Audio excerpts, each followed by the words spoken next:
The final years of the Old Republic were marked by the betrayal of the values upon which it had been founded. The dedication to justice, culture, and civic duty that for 1,000 years had maintained peace and balance across the galaxy rotted away under a tide of apathy and timidity.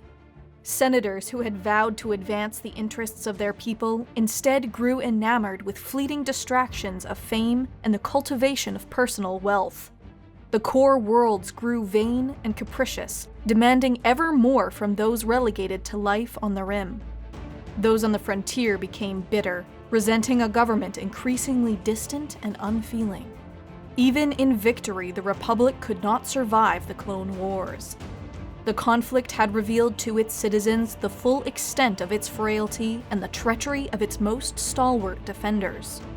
When the Confederacy of Independent Systems was finally destroyed, there was no room for weakness in a galaxy that countless billions had fought and died to win. A decadent democracy was torn down, its corrupt institutions and abettors swept away. In its place rose a new order, a regime dedicated to pure ideals and a higher purpose. In all the ages past and since, no declaration has shaken the very foundations of the universe so much as the establishment of the First Galactic Empire. The Galactic Empire can trace its history to Peter Bixby, an egg and butter merchant in Thistles Market, Wrexham, England, and Zachary Thule, a struggling dentist operating out of Garfield, New Jersey. A chance encounter at the Liège International World's Fair in 1907 led to a business partnership between the two men, culminating in the establishment of Bixby Thule Chemists Incorporated.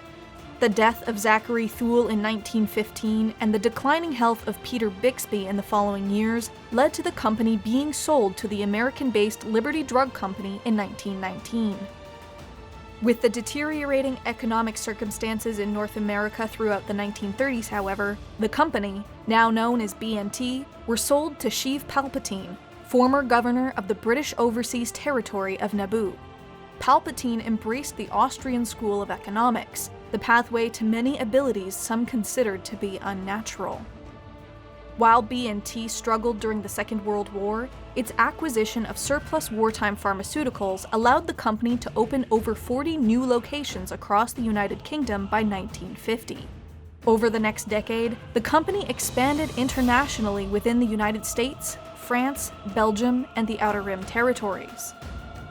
B&T became known for its competitive edge, diversifying into the research and manufacture of drugs, and achieving tremendous success with the development of the ibuprofen painkiller in the 1960s. At the same time, it spearheaded a number of cost-cutting measures, such as reusable bags and Wookiee slave labor. The company's largest single acquisition was the 1977 purchase of the DS-1 Death Star battle station, left abandoned and incomplete following the bankruptcy of Russell's Pharmacy the preceding year. I'm sorry, but a lot of this isn't sounding right to me. Just give me a sec here.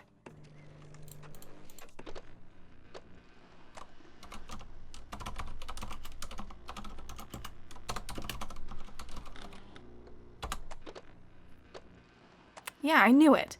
It's Robert's Pharmacy, not Russell's. And the Liège International was 1905, not 1907. Yeah, somebody really screwed up here. Give us a few months to a year, I'll get this right. The Templin Institute investigates the fractions, Haitians, and vibrations of alternative medicine. If you've enjoyed this video or have experienced other symptoms such as liking, sharing, and subscribing, you may be eligible for fantastic prizes. Smash the like button and test your strength!